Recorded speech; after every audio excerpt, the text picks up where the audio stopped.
In Chapter 3, we will now perform the consequence analysis.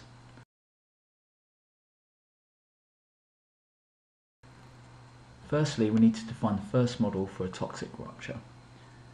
In the tutorial study folder, move to the Model tab section. The first model you will define represents the rupture of a vessel containing a toxic material, which is one of several models dealing with a toxic material. So insert a folder into the study group.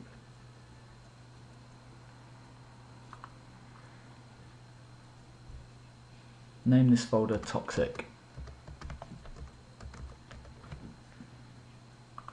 You'll place all the models that represent toxic releases in this folder.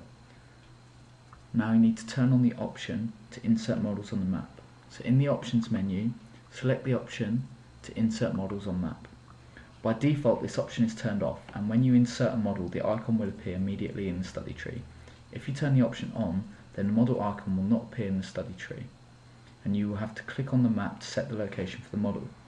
In this tutorial, you will insert the models on the map in approximately the correct location, and then the correct location is necessary in the input dialog. Now I need to insert a vessel pipe source model. Select the toxic folder, then select vessel pipe source from the insert menu. The map window will open if it is not already open, and the cursor will turn to a crosshair, and you should click at a point near the centre of the site to place the model. After you've clicked, an icon will be added to the study tree, and a dot will appear on the map to show the location of the model. Rename the icon to CL2 Rupture.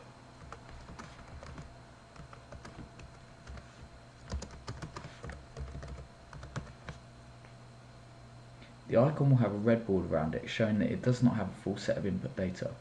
You will not be able to run the consequence calculations for the model until you have supplied values for all the mandatory input fields. You use the vessel pipe source model when you want to perform dispersion and effects calculations for a release from containment, and you want to use the program's inbuilt discharge calculation to determine the state of the material after expansion to atmospheric pressure, which is the state required for the start of the dispersion calculation. This program contains a second source model, which is called the user-defined source model. This model does not perform discharge calculation, but instead allows you to specify directly the state of the material after expansion to atmospheric pressure. You use it if you want greater control over the input to the dispersion and effects calculation, as will be described later in the chapter. We now need to set the input data. Double click on the icon for the model to open the input dialog. All of the fields in the first tab are blank, and those that are enabled have red borders. A field with a red border is a mandatory field. You must supply a value for such a field, and you will not be able to run the calculation for a model that has any mandatory fields unset. This section describes each tab section in turn, including those that are not relevant to this particular hazardous event. Click on the Help button to open online help if you want further information. The Materials tab section has discharge materials that need to be set. So you click on the button with the three dots to the right of the discharge material field and select chlorine. Now OK the dialog. The list contains all of the materials that are defined in the system materials. The vessel is a sphere with a volume of 120 meters cubed. This model will represent the vessel with the maximum degree of filling, which is 85%. Select volume as the method of specifying the inventory and enter a value of 102. Chlorine is held under saturated conditions at atmospheric temperature. So set the saturated liquid and temperature. For this model, a value of 10 degrees Celsius will be used as representative. When you move the cursor away from the temperature field, the program will calculate the saturated pressure for that temperature and display it in the pressure field. To define the process conditions for a material that is not held under saturated conditions, such as gas or a padded liquid, you must select both temperature and pressure from the list and give values for both. On the Scenarios tab section, you will use this to specify the type of hazardous event you want to model. The range of types available will depend on the process conditions you have specified. There is only one scenario type available for modelling the rupture of a pressurised vessel. This is catastrophic rupture, which is selected by default. The other scenarios are either longer duration releases or applicable only to insulated tanks. The vessel is outdoors, so you can leave the outdoor in-build fields with the default selection of outdoors. If you select in-building release, the program will model the build-up of concentration inside the building, and the dispersion calculations will start with the state of the plume as it is released from the ventilation system. The other fields in the tab section are not relevant to a rupture scenario. You can take the default settings for all the fields in this tab section. The pipe tab section has all the fields disabled where the scenario is set up to rupture. They are relevant only to line rupture, disc rupture, relief valve and long pipeline scenarios, as you will see later. The vessel tab section has all its fields disabled when the scenario is a rupture. For all of the other scenarios, some of the fields in the tab section will be enabled, with the combination depending on the scenario. In the location tab, the elevation has a default value of 1 meter, taken from the system parameters, but you should set this to 7.37 meters, which is the elevation of the centre of the sphere above the ground. The program requires a criterion for stopping the dispersion calculations, either a maximum distance or a minimum concentration. For this tutorial, set the concentration of interest to 100 ppm. When you set this concentration, the user's average time field below the concentration will acquire a red border, showing that it is mandatory. You must specify the average time to be used in the calculation for stopping the dispersion. For a toxic release, the list allows you to choose the toxic option, or the time associated with the ERPG, IDLH or STEL measured of toxicity, or to specify a user-defined time. For this release, select the toxic averaging time, which is set in the toxic parameters and has a default value of 600 seconds. The location tab section allows you to select additional averaging times for which you want concentration values. If you make any selection in the final section of the tab, the results will appear in the averaging time report, which you saw in the previous chapter. In the geometry tab section, set the eastern coordinate to 198492 and the northern coordinate to 435063.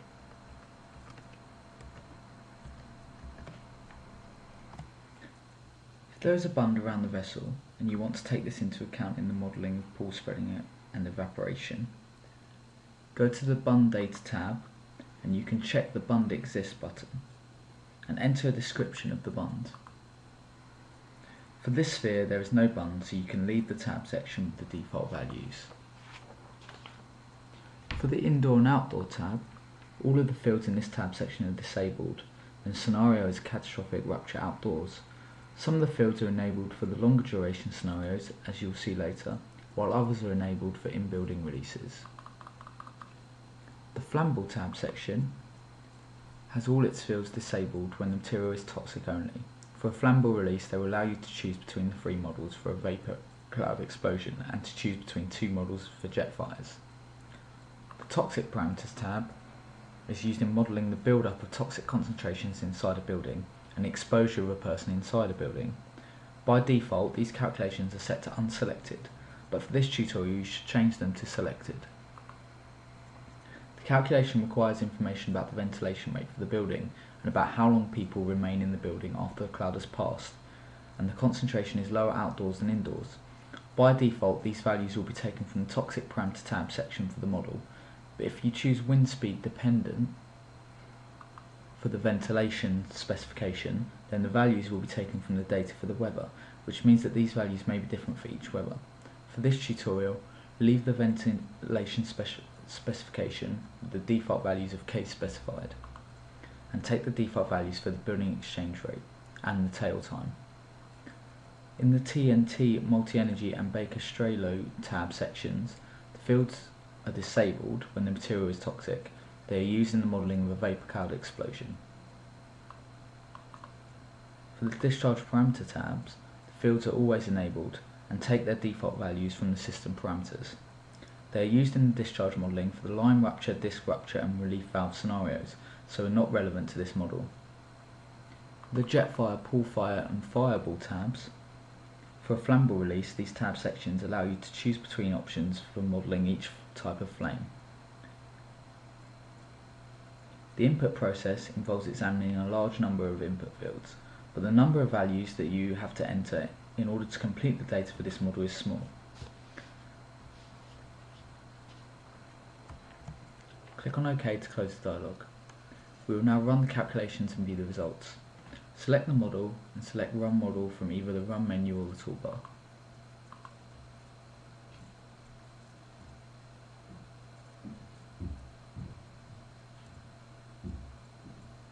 When the calculations are complete, view the graphs for all the weathers.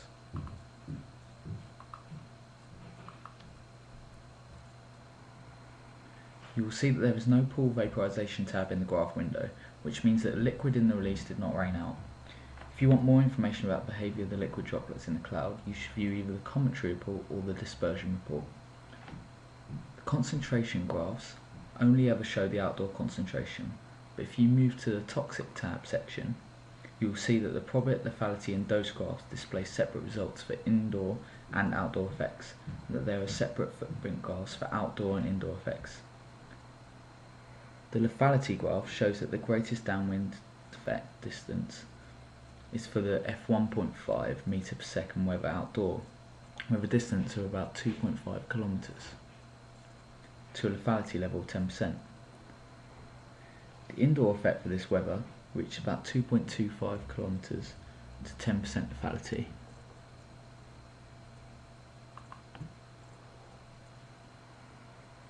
Shortest downwind effect distances are for the d 5 meters per second indoor, which reaches about 1.4 kilometers for a lethality level of 10%.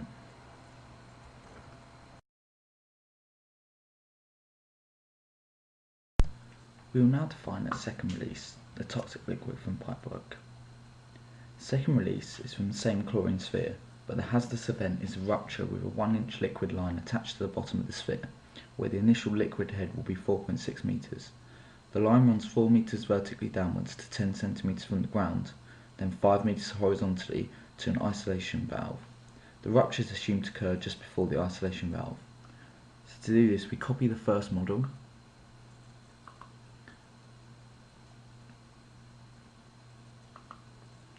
paste it also into the toxic folder, and rename the model CL2 liquid pipework.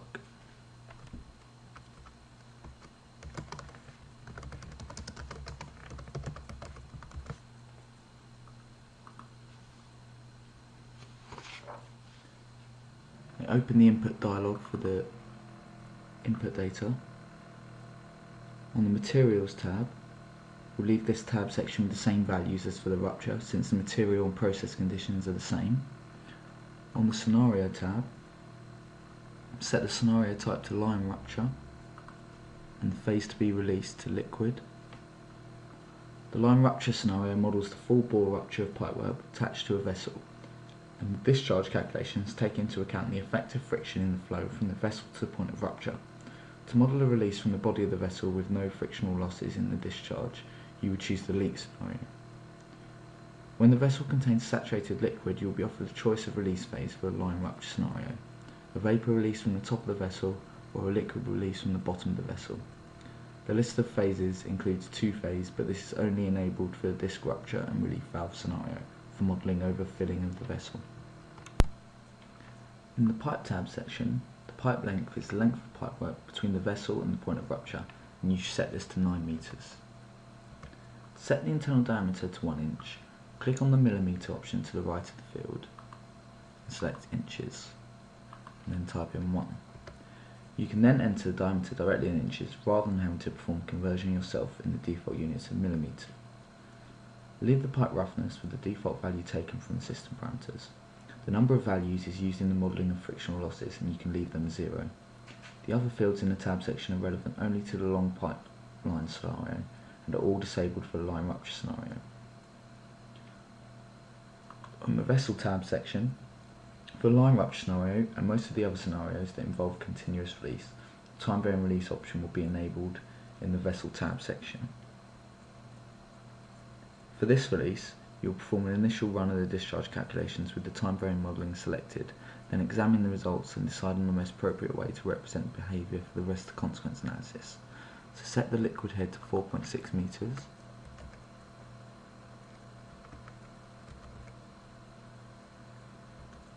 Select the time varying release option. Set the tank type to spherical. The height of discharge to 0. And the diameter to 6.74 meters. Leave the rates versus time set to the default selection of average rate. With an averaging time of 3,600 seconds, you can return to make a final selection after you've viewed the discharge results. On the location tab, set the elevation to 0.1 meters. With this setting, the liquid droplets will probably not evaporate inside the cloud and will probably rain out from an evaporation pool. Leave the other fields with the same values as for the rupture. In reality, the release location would be offset by a few meters from the centre of the sphere, but this difference is insignificant compared with the effect distance for chlorine and can be ignored. The geometry and bun data tab sections can be left unchanged, and on the indoor-outdoor tab section, for a continuous release scenario such as a line rupture, you must specify the direction of the release. Choose horizontal from the list, which is the correct setting for this type of an unobstructed rupture of horizontal pipework. The list directions include horizontal option, horizontal impingement. You should select this option if the release is in a congested area and the release is likely to be impinged on walls or other equipment. The program will reduce the momentum of the release, which will reduce the amount of air mixed into the jet during the initial stage. On the discharge parameters tab, there is one bend in the 9 meters of pipework, so you can set the frequency of bend to 0.11 per meter. This completes the input data of this stage, and you can click on OK to close the input dialog. We will now run the discharge calculation. Select the CL2 liquid pipework model, and then select Run Discharge from the Run menu, the right-click menu, or the toolbar. This will run the discharge calculations alone without performing the dispersion and effect calculations. The calculations may take several minutes depending on the speed of your machine.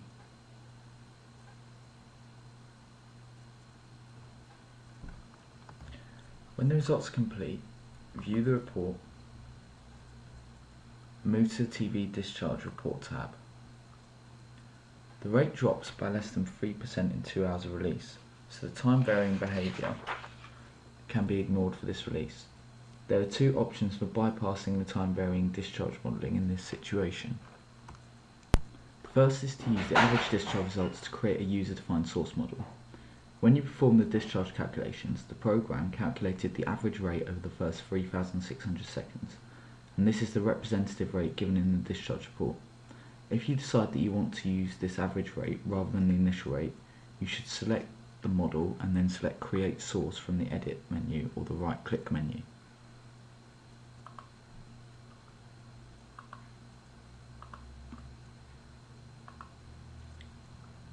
The program will show a list of the weather conditions for which you perform the discharge calculation, for which you have its results. And when you select one of these weathers, the program will create a user-defined source model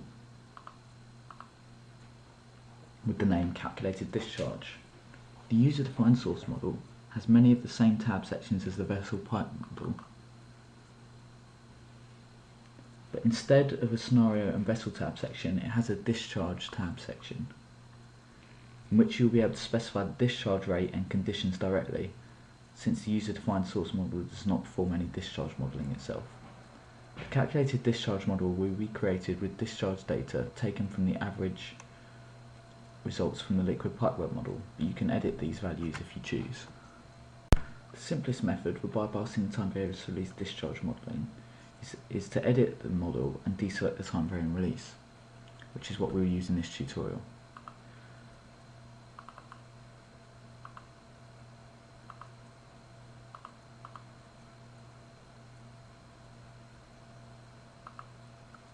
After this adjustment, the final set of input data for this model is complete, and the discharge calculation for the model will run much more quickly with the time varying release option turned off.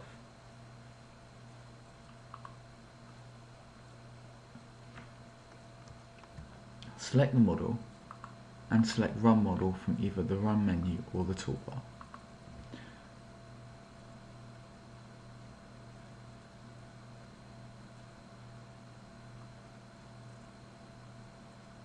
When the calculations are complete, view the graphs for all the weathers.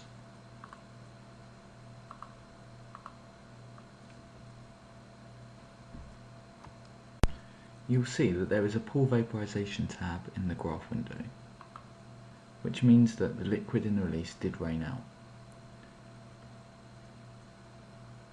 In the toxic lethality graph,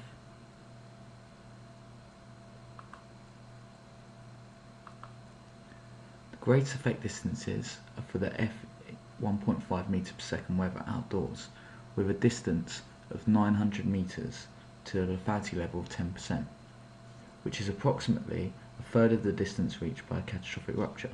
The least stable nighttime conditions, D 5 meters per second, reach only 350 meters for a 10% lethality outdoors.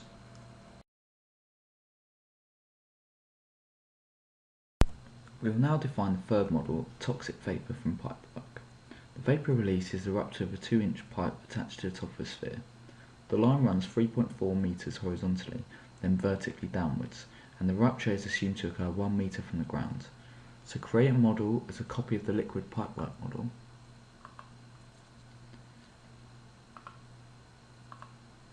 And rename the copy CL2 Vapour Pipework.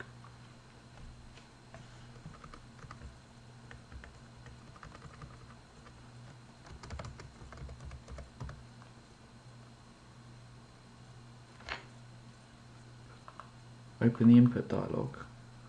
On the Scenarios tab, change the phase of release to Vapour. On the Pipe tab, change the pipe length to 13 meters and the internal diameter to 2 inches.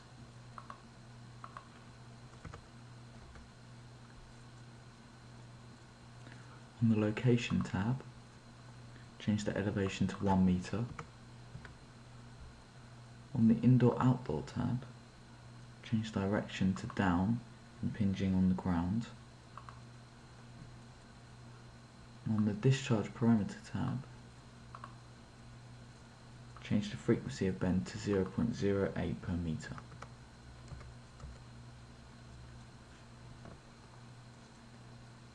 And then OK the dialog.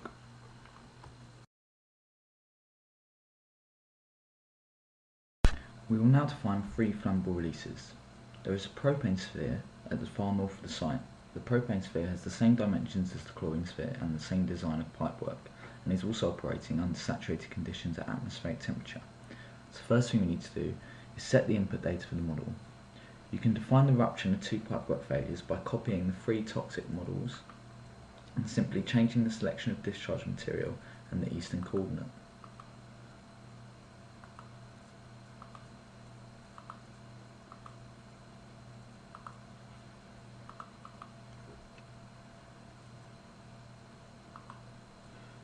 Rename this folder to Flammable,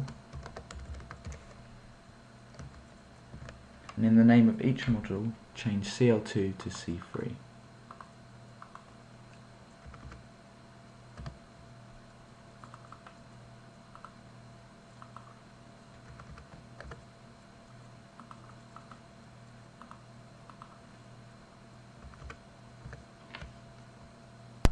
Firstly, we need to change the material section. Open the Input dialog for the C3 rupture model.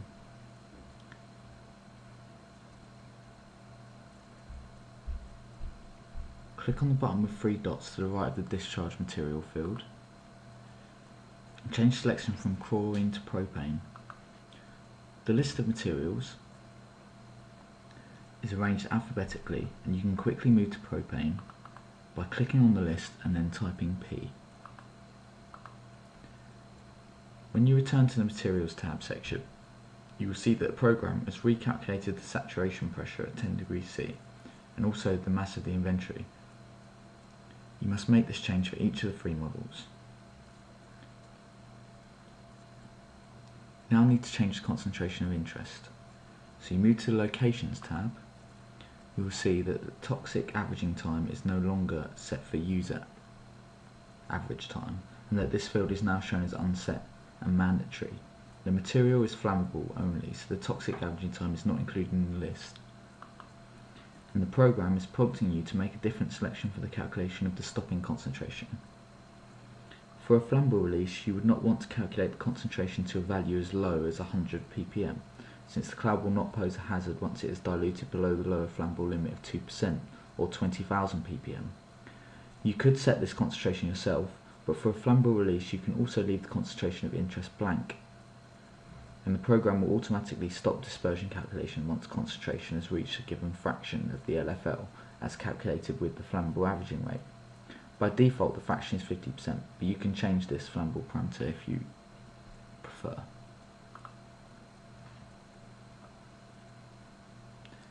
You must now change the coordinates, so in the Geometry tab, set the new location to the east coordinate of 197,327 and the north coordinate to 435,681. And you must make this change for all the models. We now need to set the input data for the fire modelling.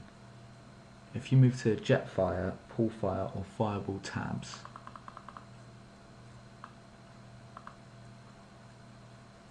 you will see that there are 3 levels of radiation intensity, but that the calculation for radiation dose, probit and lethality are all unselected. These calculations are not selected by default because they can take some time to construct, so you would normally only select them if you know that you need them for a particular analysis or a particular model. For this tutorial you will set the lethality calculations to selected and specify 5 levels of lethality.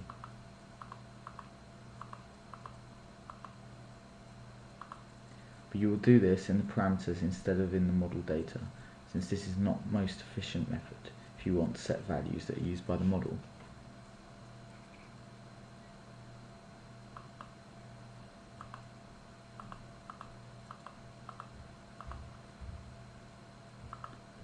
Move to the Parameters tab in the study tree. Open the input dialog for the jet fire parameter and set the radiation lethality data.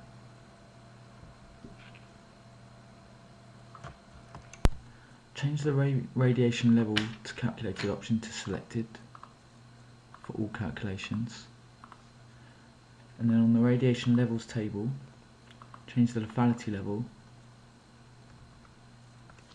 to 0.2 and OK the dialog.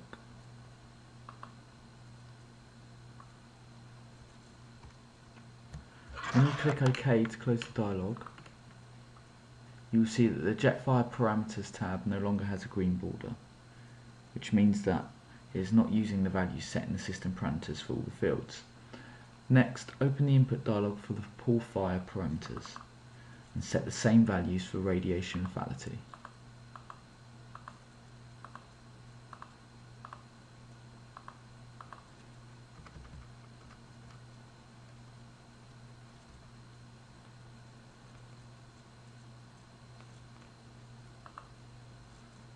And OK the dialog. Finally, open the input dialog for the Fireball or BLEVE blast parameter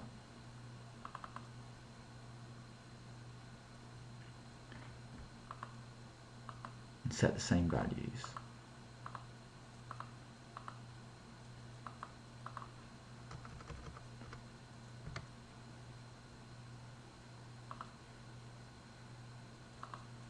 If you move to the Models tab section of the study tree and look at the Jetfire, Poolfire or Fireball tab sections for any of the flammable models, you will see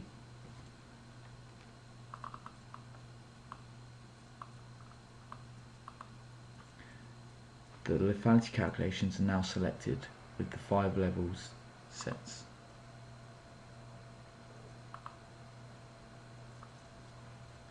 OK the dialog. We will now run the constants calculations and view the results. Select the flammable folder and select the Run Models option to run the calculations for all three models.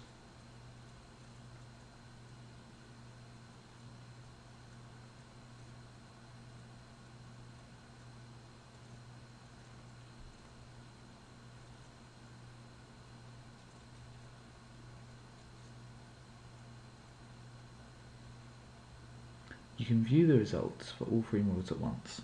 Select the flammable folder and then select View Graphs, and a Plot Setup dialog will appear prompting you for the weather for which you want to view results. When you are viewing results from multiple models, you can only choose a single weather, so the weathers have radio buttons. On the other hand, when viewing graphs for a single model, checkboxes will be available. Select the 1.5 F weather, which should give the greatest effect distance for dispersion. OK the dialog.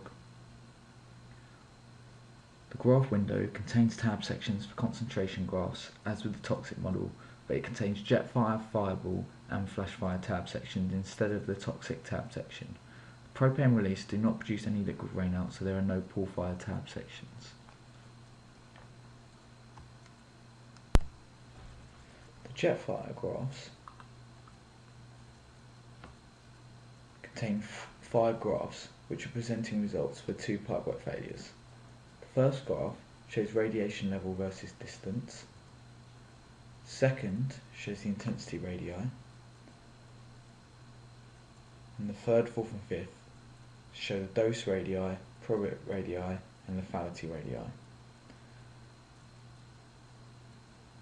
The lethality radii graph shows a lethality level of 1%, which is the lowest of the 5 lethality levels that you set in the parameters.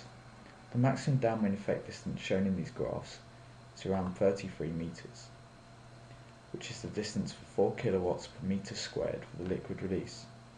If a given fire radii graph is showing results for more than one model or more than one weather, then it will only plot a single level, which will be the lowest level set to that type of result.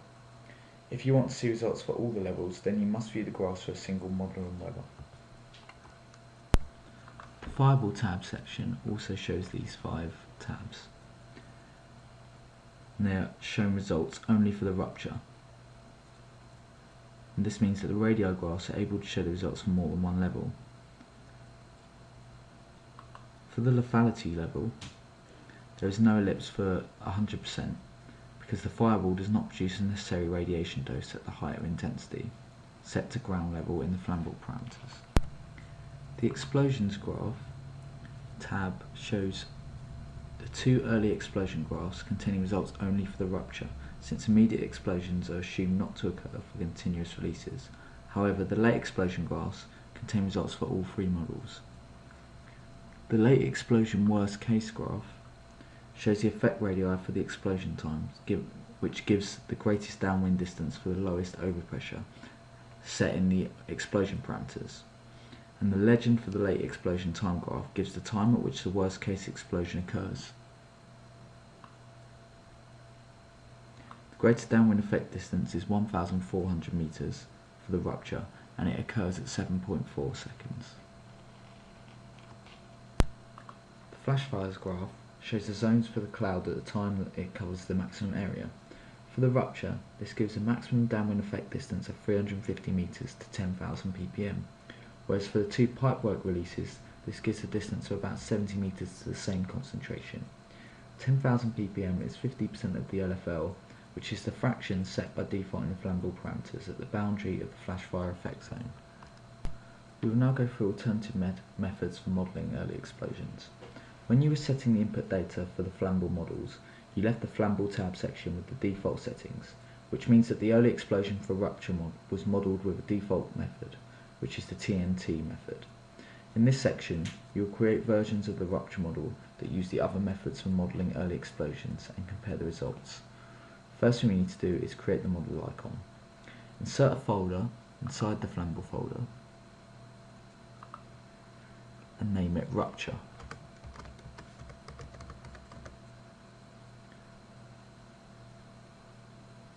Drag the rupture model inside this folder and then create 2 copies.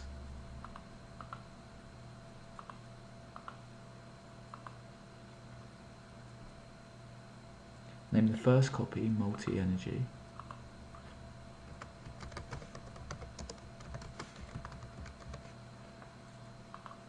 and name the second copy Baker-Strelo.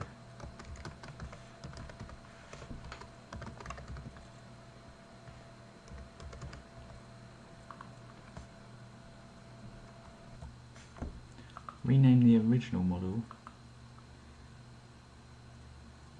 as model TNT.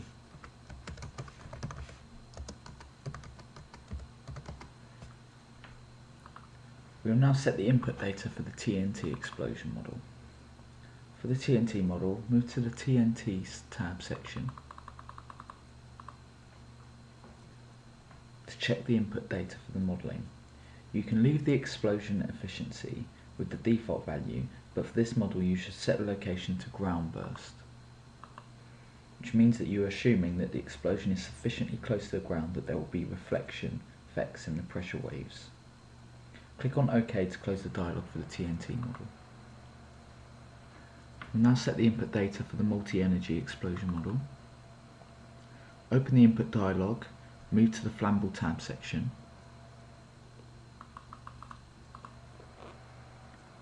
and choose TNO multi-energy as the explosion method.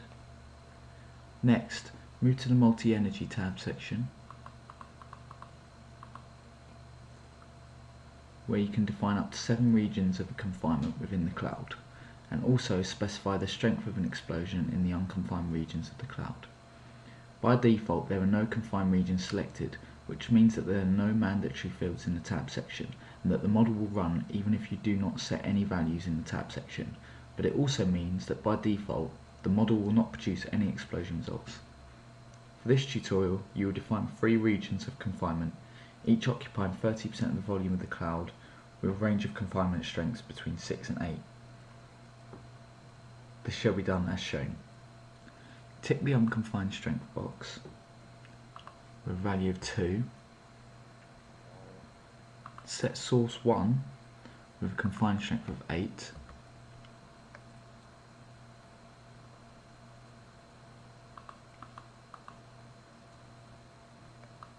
Source 2 with a confining strength of 7. Source 3 with a confining strength of 6.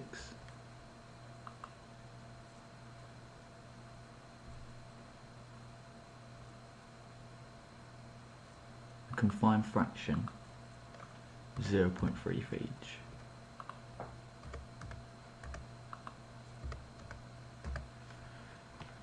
Click on OK to close the dialog.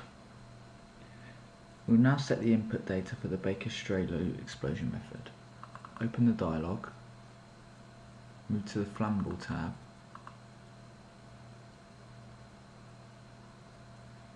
and choose Baker-Strelo as the explosion method. Now move to that tab.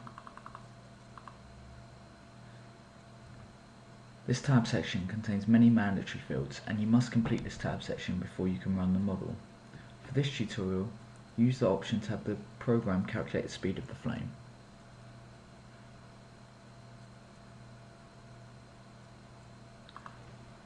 Set the material reactivity to medium with a flame expansion of 2 and the obstacle density of medium. Then set the ground reflection factor to 1.6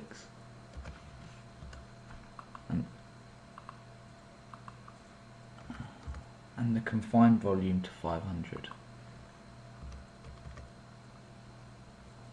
The release is relatively close to the ground, and there is likely to be some reflection of the pressure wave off the ground, hence the 1.6 value for ground reflection factor. Click on OK to close the dialog. Once you've run the calculations, view the graph for the f1.5 weather.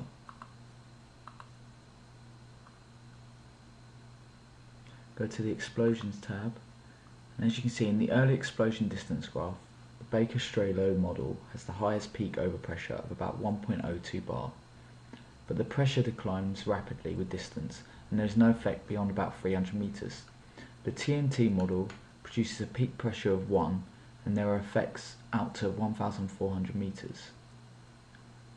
The pressure declines less rapidly with distance.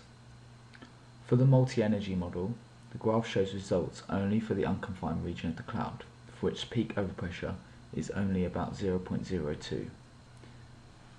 However, in the early explosion radii graph, the results shown for the multi-energy model are those for the worst case, and in the comparison the multi-energy model gives the greatest effect distance of the three models, with a distance of about 2 kilometers. If you view the graphs for the multi-energy model on its own,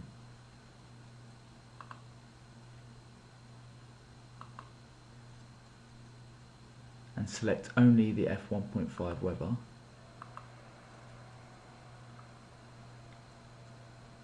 you will be able to see separate early explosion distance results for each of the regions in the cloud. These results show that the overpressure level close to the release are very strong, depending on the values that you set for the strength of confinement. This analysis shows that, for this release, the default TNT method gives results that are close to the multi-energy results, with a medium strength of confinement. It seems reasonable and simplest to take the default method as representative for this analysis.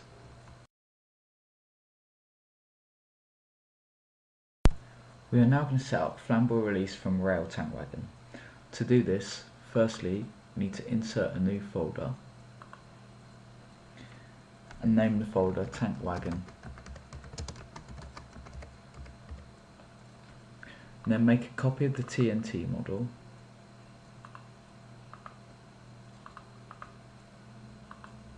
paste it into there, and rename it wagon rupture.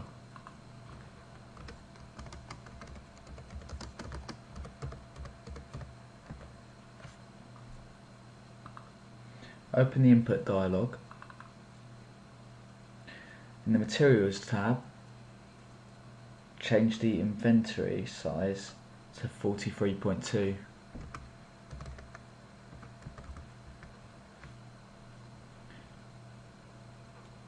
On the location tab, change the elevation to 1.8 meters. And in the geometry tab, change the north coordinate to 435,581.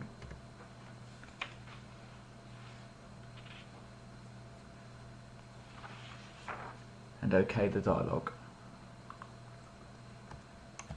We will now define the leak from the liquid side of the wagon. Copy the multi-energy rupture model into the tank wagon and name the copy wagon liquid leak.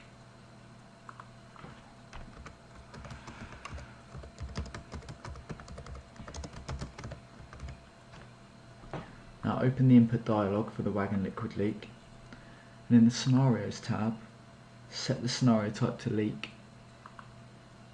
and the hole diameter to 1 inch.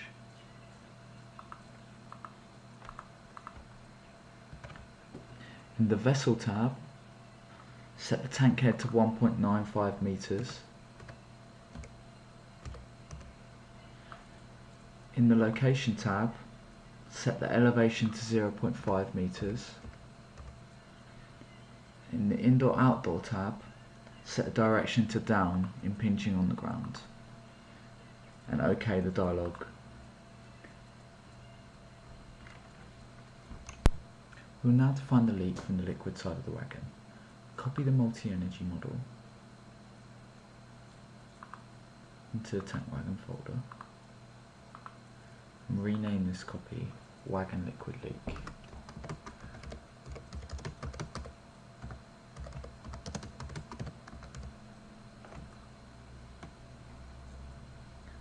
Open the input dialog.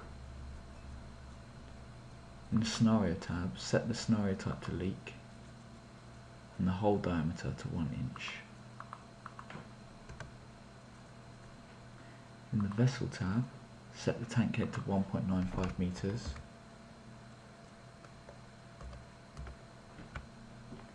in the location tab, set the elevation to 0.5 meters. And on the indoor-outdoor tab, set the direction to down impinging on the ground, and OK the dialog. We'll now define the fireball failure under flame impingement. The program allows you to model immediate ignition effects from fireballs and pool fires on their own, separated from any modelling of dispersion and delayed ignition effects, and you do this by using the fireball model or pool fire model rather than the source model. Select the tank wagon folder and insert a fireball next to the tank wagon on the map. Name the model Wagon Fireball and open the input dialog. In the Materials tab, set the material to propane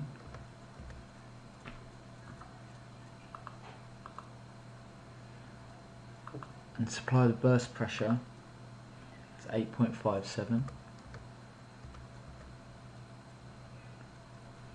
In the Fireball Shape tab,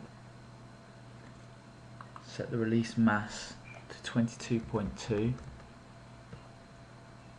e to the 3 and the vapor fraction to 0.25.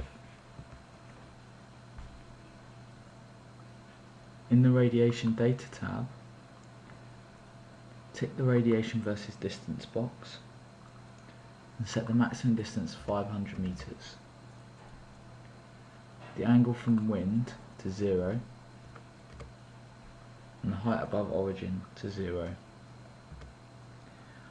Tick the radiated ellipse box and set the instance radiation to 4 kilowatts per meter squared. And then on the Geometry tab, set the eastern coordinate to 197,327 and the northern coordinate to 435,581 and OK the dialog.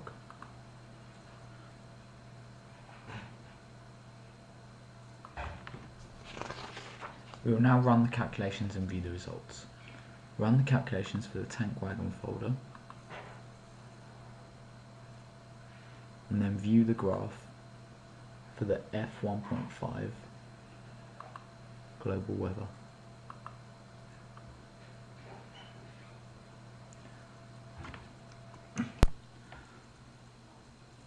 The fireball model gives slightly larger effect distances than the rupture model, with a distance of about 460 meters to 4 kilowatts per meter squared, compared with 440 meters for the rupture model. This shows the effect of the higher vessel pressure used in the fireball model to model failure under flame impingement, whereas the rupture model considers a rupture under normal operating conditions, which then has a probability of igniting immediately and giving fireball effects. You've now completed the tutorial and you should save the study folder in order to save changes you have made.